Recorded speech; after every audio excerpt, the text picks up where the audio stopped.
If you're someone experiencing tough times, feels as though you're the only one enduring or looking for a self-help book, then go to Amazon.com and purchase Miles Behind Me, Memoir from a Former Rideshare Driver by Charles Wins. One of the cons are the behavior of some people. They will get in the back seat being rude. For X, you pull up to their place of business or residency, and let's say they're on the phone conversing with someone prior to getting in. Once they are in the vehicle, they will not speak, or once they do, they continue conversing the duration of the trip. The destination can be 15 or 45 minutes. This illustrates that they are not concerned about the driver being able to concentrate while aiming to get everyone where they need to be in one piece. The volume of what is being discussed is at times behaviors of Romulans. Unprofessional, using an abundance of profanity.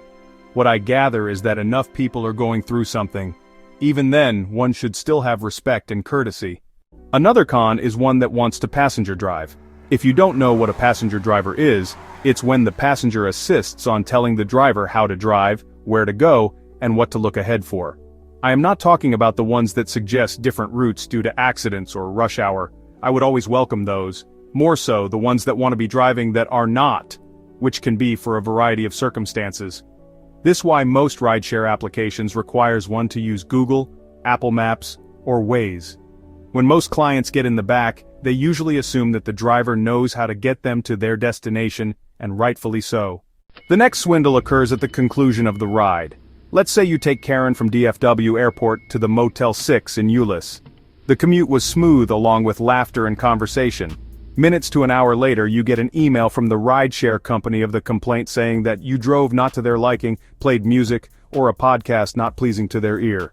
The rideshare company only examines it from the customer's vantage point. It is like the customer is always right. There is nothing wrong with the customer being right, but nothing is absolute. Since nothing is absolute, everything should be taken into consideration. They don't look at the other side of the coin.